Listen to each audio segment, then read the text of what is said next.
That's it? Yeah, we're going to do that. Sure. Good night, everybody.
Sponsors. Ezra Gordon, honoring the 25th yard site of his grandfather, Herschel Ben Ezra, and Carrie Gordon. Jacob Bornstein, in honor of the Rebbe's safe return, speedy recovery to all the wounded from Central Torah until today, and those in the Tur Shalema, the safe return of all the hostages, the swift destruction of all non-Yisrael, the Abbas, Hinam, and the Malchei Mashiach to the building of the Beis Hamikdash. May it remain. Amen. And thank you to the Vorah Cohen for sponsoring in honor of Ellie's birthday. Happy birthday. All right, I will say shkoyach again to all of our sponsors. Special happy birthday to Rabbi, because I'm going to buy all of the brachas from Yaakov and Sarah Shem Yirtzeh Binis came for all of us. Neshama Shavan Aliyah for the Gordon Mishpacha. Shkoyach to Reb Steve for always taking such good care of us. And Shir did how he prepared the food. And shkoyach to Reb Tzvi Friedman, who even though he's not here, Baruch Hashem always makes sure to go and prepare the beautiful spread for us. And I will say a tremendous chos to be able to continue in the Heilige words of the Piazetzna. We are continuing tonight in Miras Hashem in Sif Yud Chas. I actually want to try to be a little bit ambitious tonight and get through. Yeah, I know. It's usually how every single shir starts, but yes, first and last. But let's begin. We have two really incredible pieces by the Piazetzna for tonight. And of course, we dedicate our learning in the Zuchos of our precious hostages, HaKadosh Baruch Hu, Shem Miras Hashem, return them to their families, B'Shalom and B'Karov, and our holy soldiers, Shem Miras Hashem, be successful, B'Chol Ma'aseh Yodayim, and go back to their Mishpachas, B'Shalom and B'Karov. We'll say with that, let us begin. Yeah, I'm gonna, good. Welcome back. Okay. Whoever needs ice, just take it now. Just take it now. Okay. Finish up, and let's be done. Don't crush it. Don't mash it. Just take. At this point, take it with your hands. Just take it with your hands, please.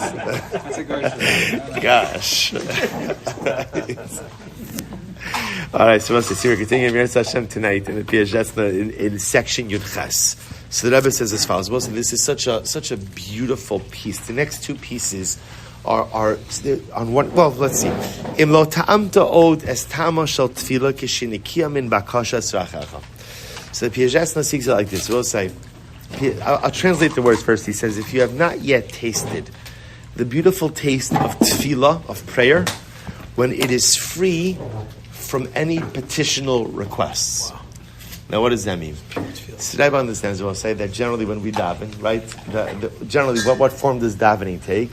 It's I need something. I need something. So and by the way, I just want to point out, davening for your needs is an incredible thing. We spoke about this before, because obviously when you're davening for your right, when you ask HaKadosh Baruch Hu for all of your needs, big and small, what are you demonstrating? What are you showing? That the Ribono Emunah, that HaKadosh Baruch Hu, in other words, I only ask something from God because I believe that God could grant it. So obviously the very act of requesting something from HaKadosh Baruch Hu is in and of itself a dramatic display of emunah. But the Piazetzna says what happens all too often is the entirety of our tefillah experience is marked with petitional requests. What I need, what I want. And again, all legitimate and meaningful things. But the Piazetzna says, if you have not yet tasted the beautiful taste of tefillah when it is free from petitional requests. Now, what does that mean? He says, Im lo bachis sa'od b'sapracha shivchei Hashem. Have you ever been moved to tears when you speak about the Ribono Shel Olam? Has you ever had that experience? Just, again, I'm not asking for anything. We've all cried because of stuff that we need. That's for sure. But have you ever cried just by speaking about the Ribono Shel Olam? V'lo nispa'alta kol kach ad shetargish shebedabracha min Hashem v'el Hashem dochakes v'yotza derech libcha u'mochacha gilui elokus she'ein atam asiga v'yoda. It says the Piazetzna so beautifully. Have you ever davened to HaKadosh Baruch Hu? Look at his words. Have you ever been so overwhelmed when speaking about God to God that literally a burst of divine energy comes forth out of you that you can't even understand? So I will say what the Piazetzna here is describing in this section is a different type of tefillah. It's not a tefillah because I need something, but it's the tefillah, it's the prayer of connection. It's the El Hashem, or I should say Min Hashem, the El Hashem. I'm speaking about HaKadosh Baruch Hu to HaKadosh Baruch Hu. Have I ever had this tefillah experience, speaking to HaKadosh Baruch Hu, speaking about HaKadosh Baruch Hu, not asking for anything in particular, and then I'm profoundly moved and feel an incredible burst of energy. Az b'chiyosecha sha'atabocha be'es bakasha srachecha bilvad. He says, because otherwise, here's the issue. if all I have in my life is petitional prayer, right? I in other words, I ask HaKadosh Baruch Hu for things, and again, I'm moved for those prayers. I even cried during those tefillos. Niros b'shamayim k'masa yaldus, habocha mavaki sha'ashum ve'egozim. So I'll say the problem is like this: if the only davening I have is petitional davening, right? Where I'm asking HaKadosh Baruch Hu for something. I'm asking for something, and what I'm asking for, I need so badly that I'm even crying over it, and that's the only tefillah experience I have. The Piagetna says it's a little bit infantile. It becomes almost like a child who doesn't get the candy that he wants, or his examples, the shashuim, the toys, or the agozim, or the nuts. That it's transactional, right? So the child doesn't get right. The child asks. The child even asks nicely, even a please, even a thank you. But yeah, when the child doesn't get what he or she wants, there's crying. There's crying. So again, I want to be clear. The Piagetna is not telling us that we shouldn't have tefillah like that. What he's trying to say is there's something fundamentally lacking from my prayer experience if that's the only kind of tefillah I have. If all I have is petitional tefillah, transactional tefillah, request tefillah, if that's all there is, again, we'll say, I want to be clear, not minimizing that at all. The ability to daven and truly believe that HaKadosh Baruch Hu is the one who gives you or can provide you with everything you need is a very high level of emunah. What the Piagetna is highlighting for us is that there's a level of prayer that transcends that. It's just the prayer of connection. The prayer of connection. We'll say, I'll give you the mashal of this.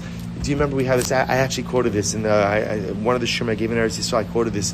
Do you remember from Bnei Machshava Tova many moons ago? Remember again, the Rebbe gave an example. He gave an example of a child, right? A young child goes over to his father and he says, Abba. So when an adult hears his child says Abba, right? What does the adult assume? What does the adult assume? Here it comes. Right? What do you need?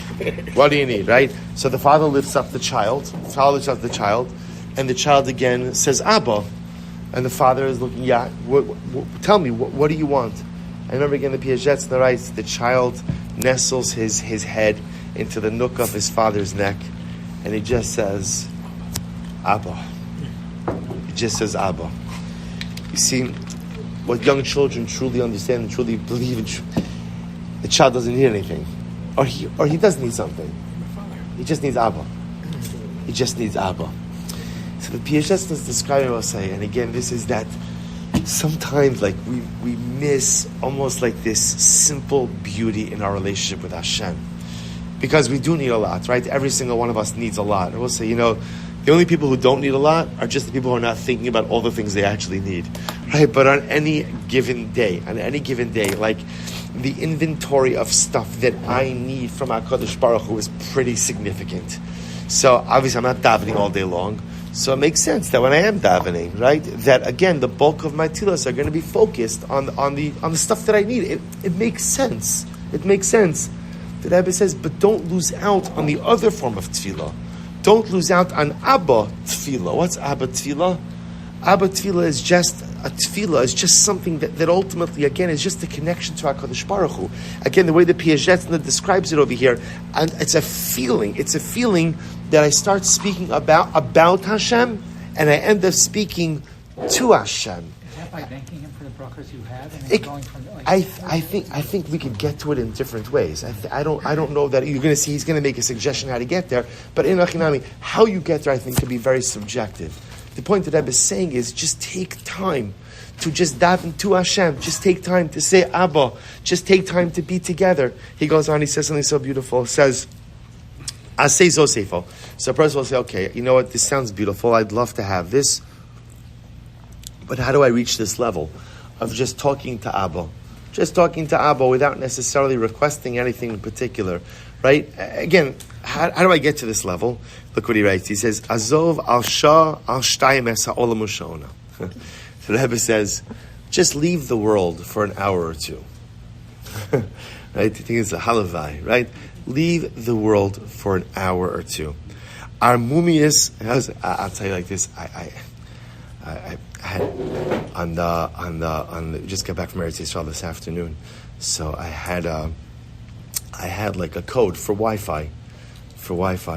So but you could only use it on one device. So I said to my wife, I said, you really should have it. You should have it, because if the kids need to get in touch with you, you can get a WhatsApp call, right? So my wife took the Wi-Fi code. I'll tell you, I was like, you know what? Do you know what it means? And I'll tell you something even better. This was on the way back. We actually had the flight was diverted. We had an emergency landing in Madrid. Somebody on the plane had a serious medical complication. Baruch Hashem, they were okay. So it was about a 15-hour return flight. All in all, with no Wi-Fi. Me'ein olam haba.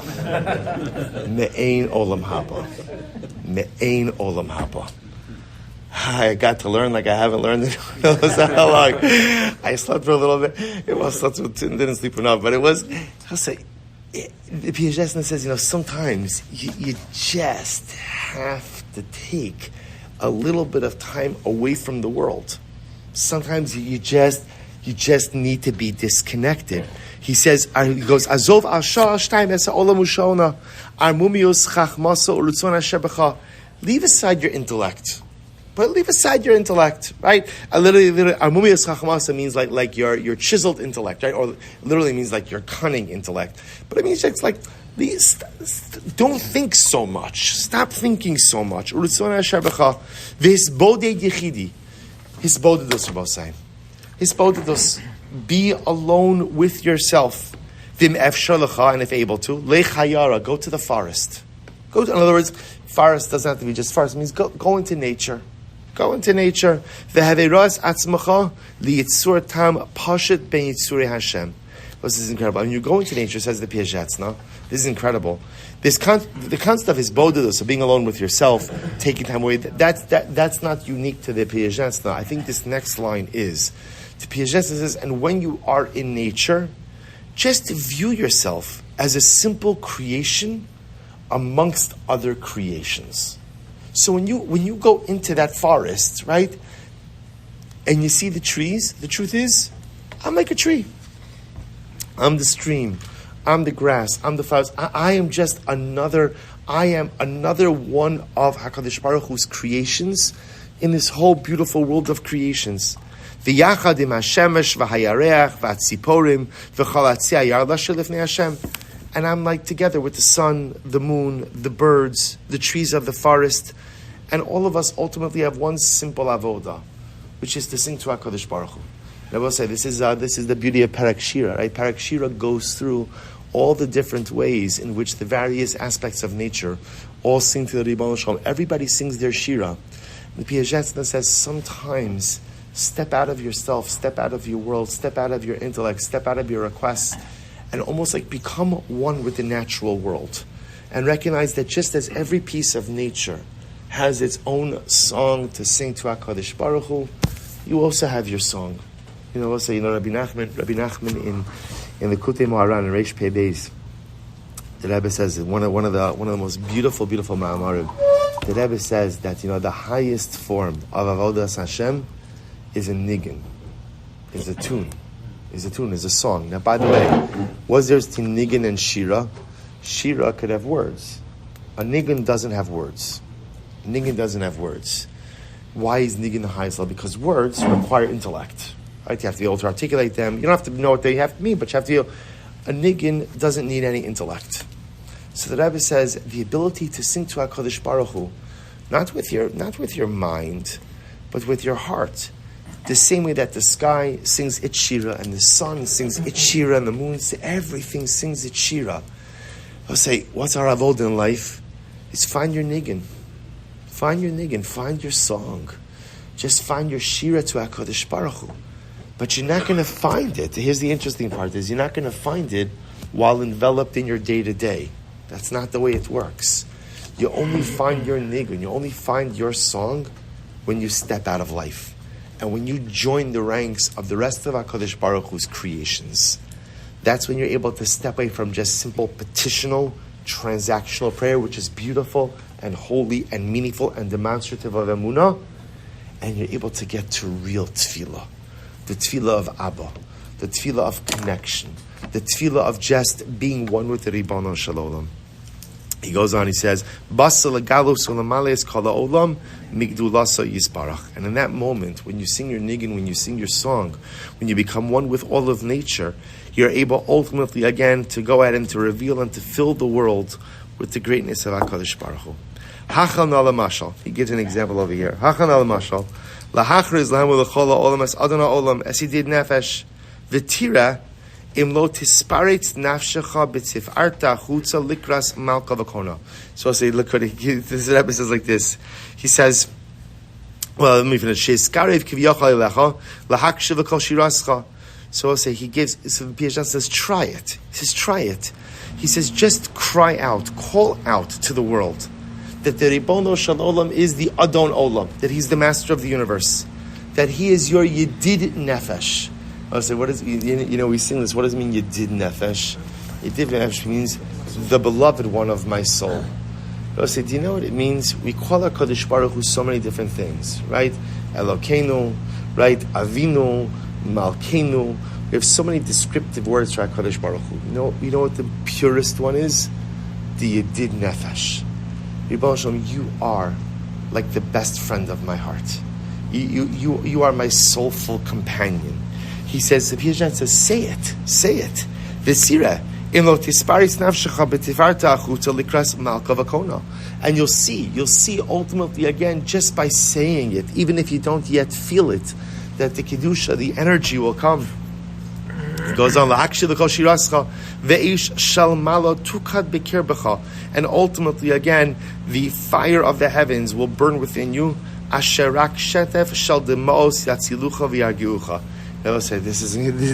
Just the wording over here is so profound and so beautiful. The Rebbe says, when you find your shira, and you find your song, and you become one with nature, and you ultimately again find your Yedid Nefesh, a fire from above is going to burn inside of you. And the only thing that could calm that fire, says the Rebbe, are your tears. This incredible combination between, on one hand, an inner fire and external tears create this perfect spiritual equilibrium. A spiritual fire that is burning bright, but not all-consuming, because my tears dampen or temper down the fire a little bit. I'll say it's just the imagery itself is so incredible. I'll just mention to you something amazing. When you read these pieces of Piyaget, I will say it makes a lot of sense also why I think for many of us, the tefillah highlight of the week is when? It's Kabbalah Shabbos. Right? So, okay, it's easy to say, because Kabbalah Shabbos, generally no one's running home. I should say differently. If you're davening here, you're certainly not running home, right? Generally, people, you don't have to run to work, you don't have to this, you don't have to that. I will say it's deeper. Do you know why? What's unique? What's unique about Kabbalah Shabbos is that it's the first time in my week that I'm not asking God for something. See the power. Now, of course, that's the theme of Shabbos. On Shabbos, there is no petitional request. But the idea over here is, why is Kabbalah Shabbos such a powerful tefillah? Because it's the first time for so many of us throughout the entire week that my tefillah experience is not transactional or petitional. But what is it? It's Yedid Nefesh. It's Yedid Nefesh. It's in that moment that I'm just saying to HaKadosh Baruch Hu, I'm part of creation, and I want to speak about you and to you, and become one with you and feel you. And I want that fire to burn in my heart, and I want the tears to flow. And the tears that you have on Kabbalah Shabbos, they're not tears of sadness, chas v'shalom. They're tears of Kedusha, they're tears of holiness, they're tears of Aliyah. So there's a fire on the inside, there's tears coming out on the outside, and for the first time for so many of us throughout the entire week, this is the first moment of perfect spiritual equilibrium. It's the first moment where life is as it's supposed to be. And then Rabbi goes on, he says, look how he ends off this section, he says, V'az Tavin. Now, based on this, you could understand that Bakashas Moshe Rabbeinu Shespalo Samoch Liptiraso Lihios Ke'ov HaShamayim. So Rebbe say this is interesting. The Rebbe says now you can understand why Moshe Rabbeinu at the end of his life asked to be like the birds in the sky. Now I will say, the truth is, it's not clear what pasuk he's referring to. The truth is, I was looking around. It could be in Parshas Ha'azinu. The pasuk is Kinesha Ya'ir Kino goes alav Yirachef. What is it? What's the pasuk?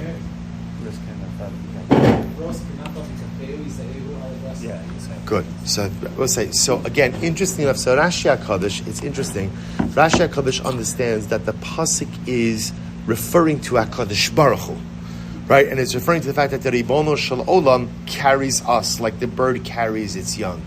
It could be that the Piazetzna understands that the pasuk is actually a reference to Moshe Rabbeinu, and Moshe Rabbeinu at the end of his life saying, "I wish I was like the bird."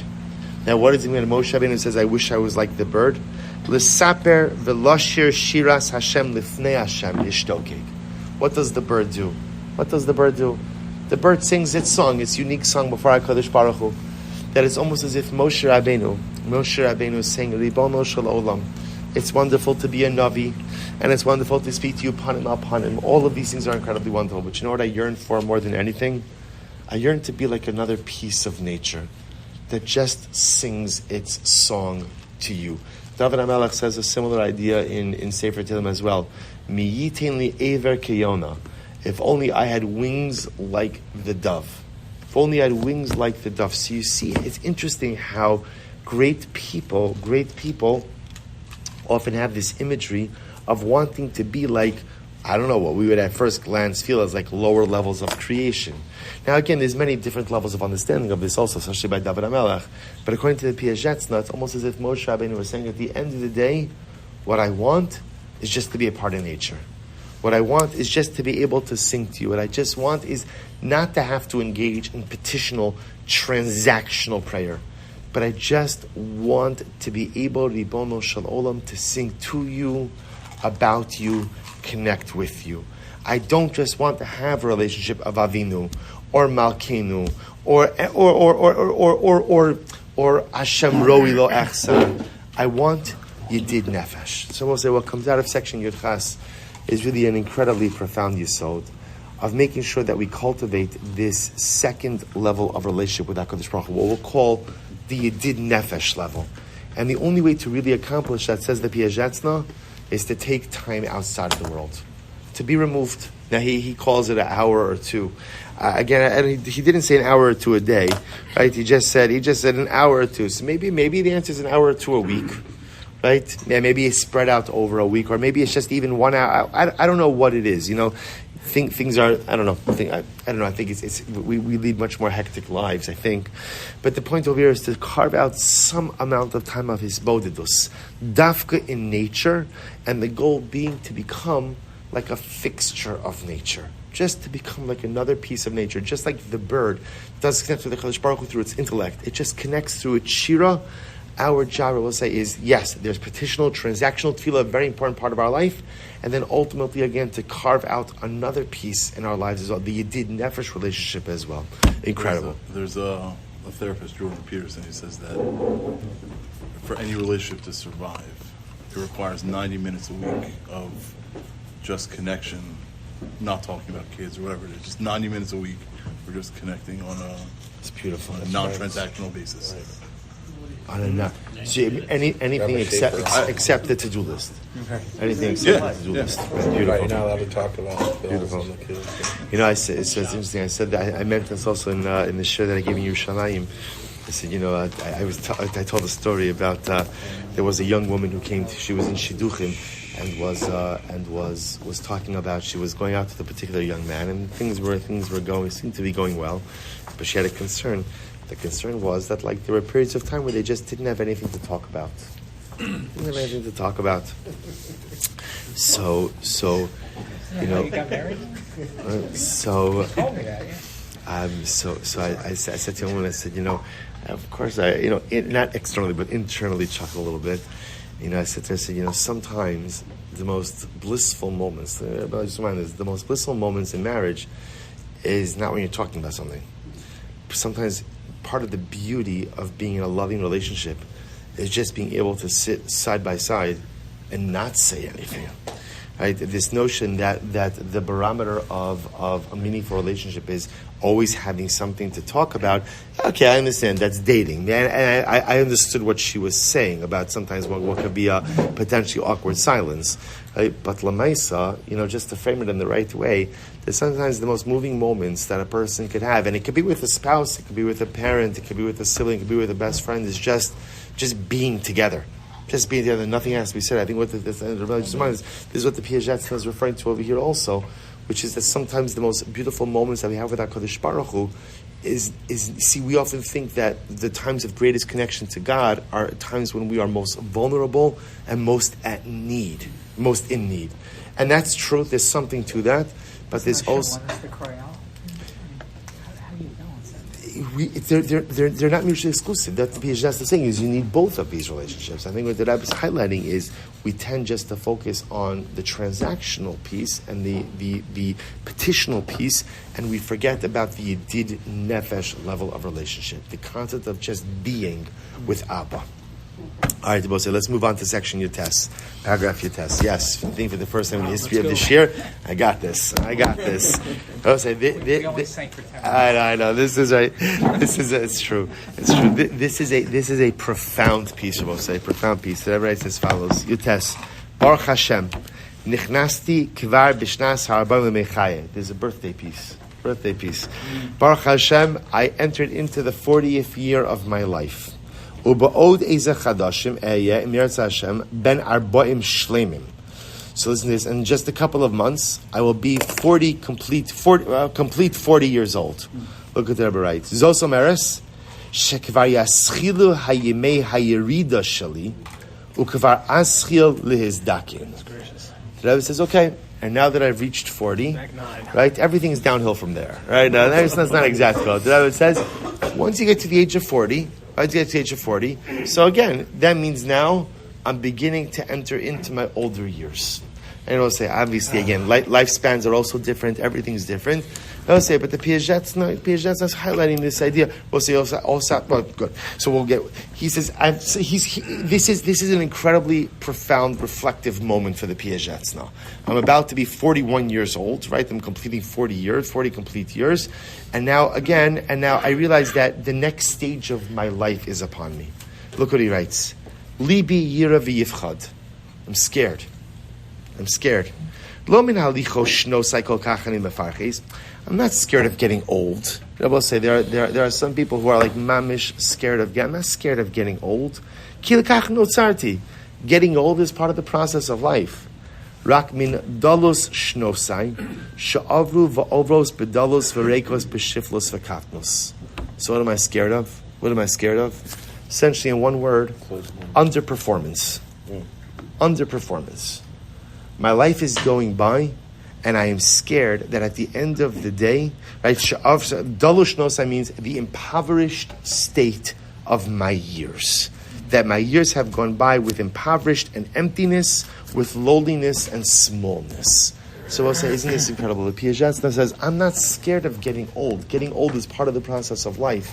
I'm scared that I've not maximized my years, and now I am turning a corner into a dramatically different stage of life. Hay ben Adam, hayamim shalcha kvar avru. Piaget that kind of speaks to man in general. Ay, man, your days are passing you by. V'rak kishimei hayirida haynu hagvia mascheles b'cha niskart olashuv. And I will say sometimes it's only once we get older that we decide to get serious about how we live. We get serious about maximizing our time, and we get serious about doing tshuva. And I will say, so again, which on one hand is beautiful, right? Because like the Rambam writes in Hilchos Tshuva, it's never too late. It's never too late to get yourself together. And I will say, but the tragedy is, the one thing you can never reclaim in life is lost time. You can't reclaim it. It's interesting. I will say, For example, tshuva is one of the most powerful dynamics, right? With tshuva shel ava, tshuva that is motivated out of love, one could accomplish anything. You could even turn your averos into mitzvos. That's how powerful tshuva is. But as much as you could turn averos into mitzvos, the one thing that tshuva can't do for you is tshuva can't give you back time. It could transform events of the past, but it can't give you back time. And the Piaget says that is the scariest thing. How all too often we squander our youth. By the time we wake up already and decide, you know what, let me get it together. I'm older. Whatever older means, right? For the Piaget, so that's at 40, right? But I'm older. I'm older, and I'm sad that I didn't maximize my early years. Va'im atakvar batuach ani ba'atzmi. And the Piaget says, "It is incredible." So now I'm 40. And I've decided, you know what? I'm unhappy with how I've spent my life. I just want to point out that this is very real, right? This is the Piaget just telling us how he feels. This is not the halacha. It's not the hashkafa. It's not even a piece of Chassidus. It's the Rebbe telling us how he feels. I've reached a milestone in age, and I feel sad, and I feel afraid because I feel when I look in the mirror, I'm not happy with who I see. I'm not happy with what I've accomplished. I know that I could have done and I could have been more. And here's what also scares me. So now I'm turning 40, and I say, you know what? This is it. I'm going to turn it around. Now I'm going to start to live impactfully and successfully. Do I really believe in myself? Do I really believe in my ability to do this?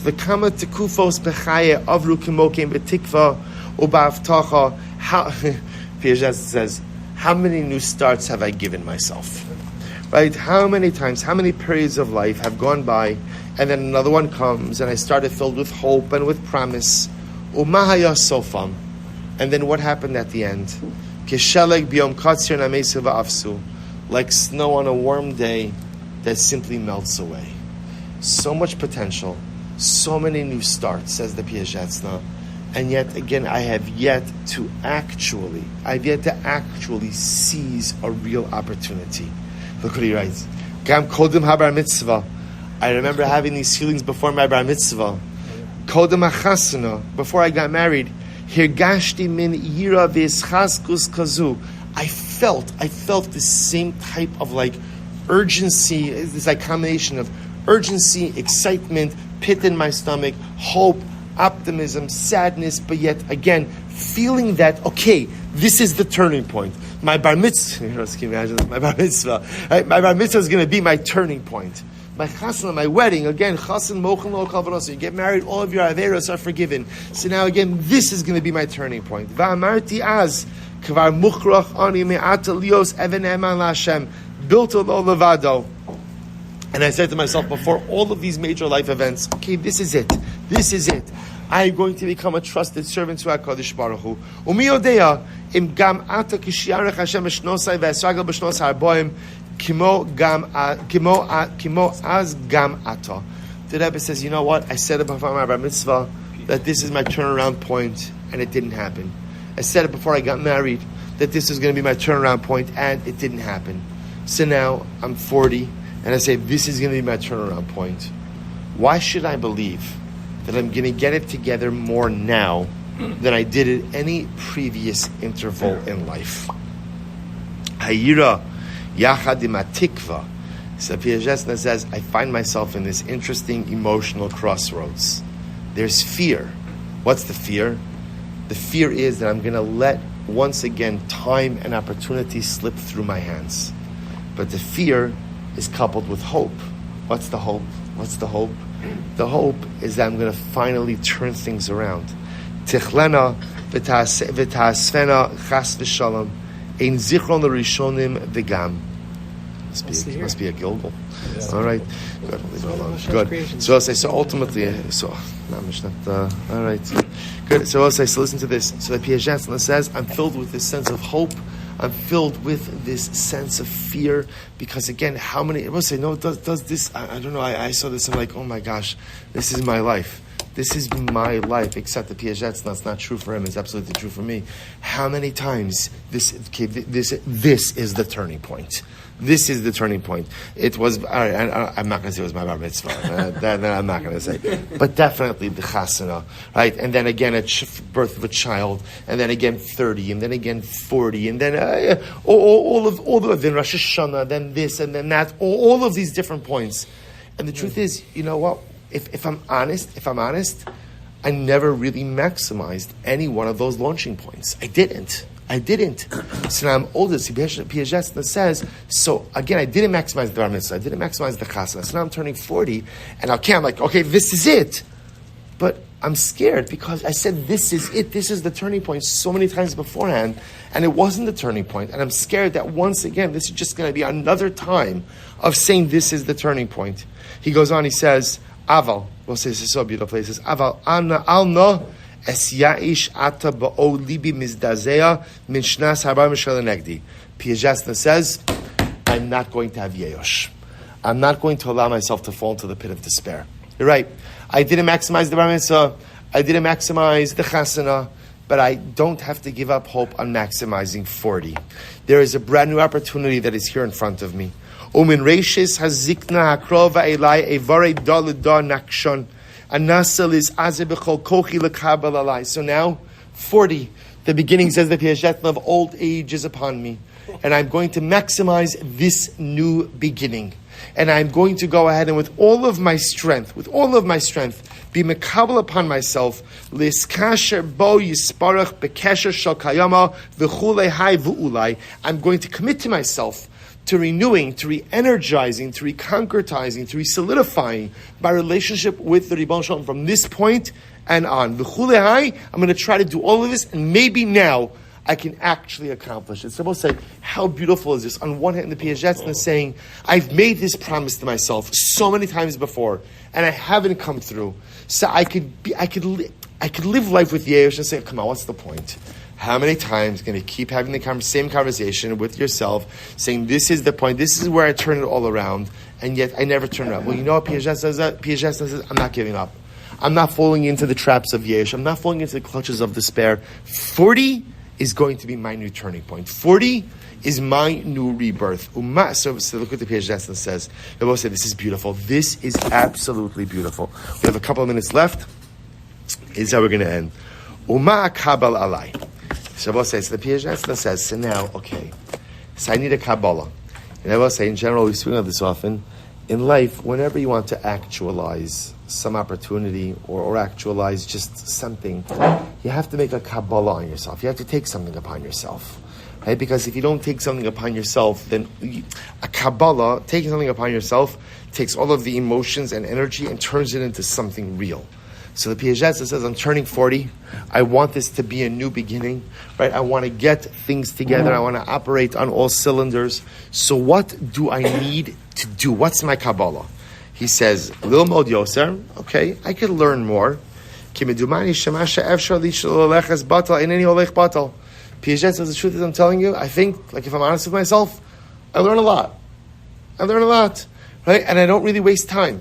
So whatever time I can devote to learning, I feel like I'm devoting to learning. Okay, so you know what my Kabbalah will be? I'm going to distance myself from earthly or physical desires. Piaget says, Im ein yitzri merama osi, Baruch Hashem eineni meshubad kol kach l'taiva gufonis chas v'shalom. Piaget says, to be honest, I don't struggle with that stuff so much. That says incredible. Right? Piaget says, you know what? I don't really waste time. So I'm learning a lot of Torah, and I think I'm learning all the Torah I should be learning. To not fall into the clutches of desire, the Piaget says, Baruch Hashem, I've been able to subdue my physicality a little bit. So earthly or physical or lustful desires, they don't pull me away. So what's my Kabbalah? Both say, get ready for this. Uma chaserli, right? Uma chaserli. So what's missing for me? Pashat Lios Yehudi Chaserli. Piaget says, you know what I need to? You know what my Kabbalah is? I just need to be a Yid. I just need to be a Jew. Pashat Lios Yehudi. I just need to be a Jew. Doma ani ve'inai kitsuras adam mitsuyaras. You know, when I look at myself, so I look like a fully formed person. Shakol ba. right? When if I look at myself, other people look at me, so they see me as a person who has everything. Hagivonim v'atzura, rak achos chasera, haneshama chasera. And I will say, the Rebbe says, I have the learning, and I even have the abilities to subdue the Yetzer Hara. Do you know what I'm missing? I'm missing neshama. I'm missing my soul. I'm missing my soul. And I will say, this is how also Yud Tes carries right in, or connects right in with Yud Ches. Right? It's the same idea. I'm missing my Yedid Nefesh. I'm missing, I will say, Piaget that says, I realize what I need to do. I need to be a Yid. I need to be a Pasha to Yid. I need to be a Jew.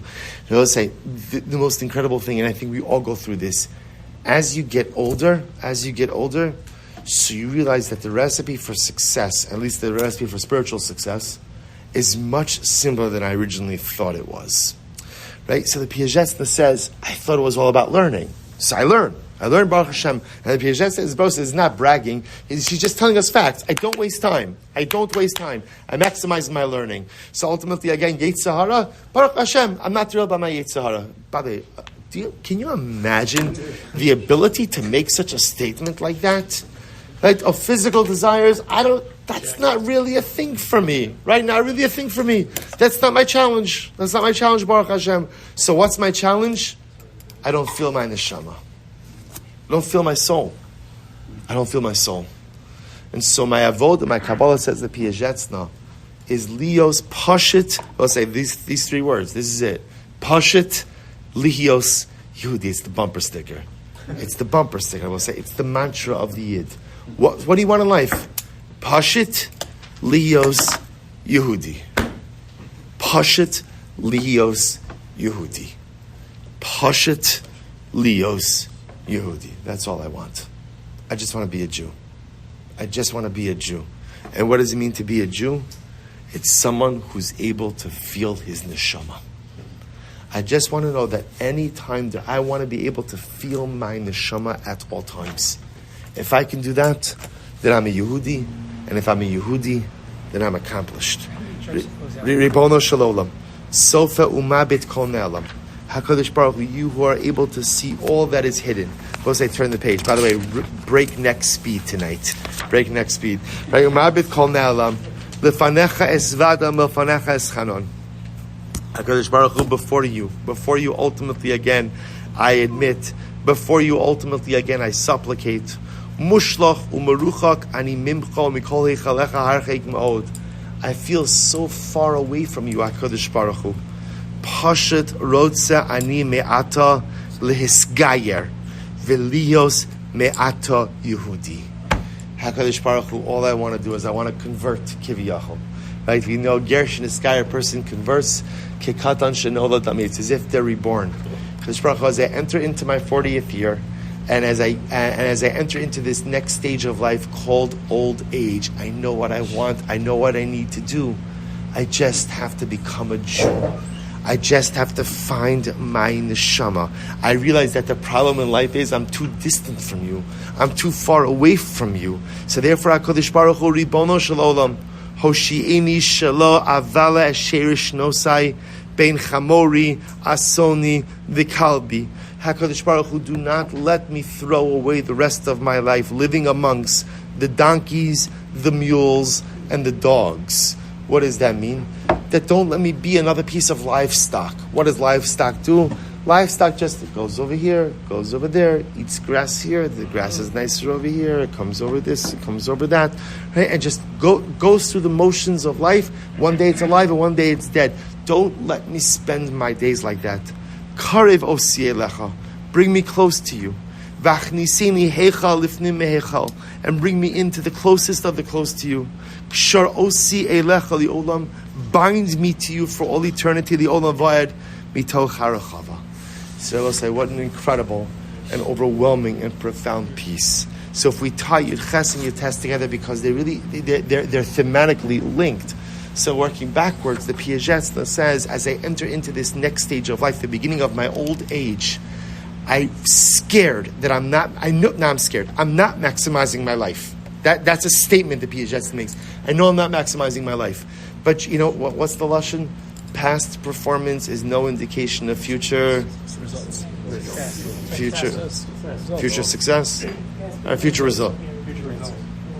Good, whatever the lashon is, you understand, right? Then, in other words, your past doesn't have to be an indicator of your future. That's the yesod. So now, even though I told myself bar mitzvah is going to be the new start, but it didn't happen. Chasna was going to be the new start, it didn't happen. Okay, now I'm 40.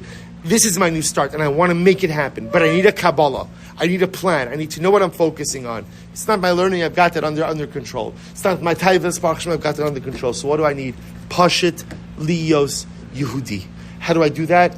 I need to find my neshama. I need to feel my neshama. I need to feel my neshama. Ribono shalom. I need to bind myself to you. And now we understand back to Yudches. How do you do that? How do you do that? Hisbodidus. Stepping out of your intellect. Stepping out of your life. Binding yourself not to Avinu, not to Malkeinu, not to Melech Rachaman, but to who? But to Yedid Nefesh. But to Yedid Nefesh. And once you have that, once you find your Yedid Nefesh, then you could accomplish Pashat Lios Yehudi, then you could find your Neshama, and then says the Piaget, you can maximize life. All right, we'll have to stop over here for tonight.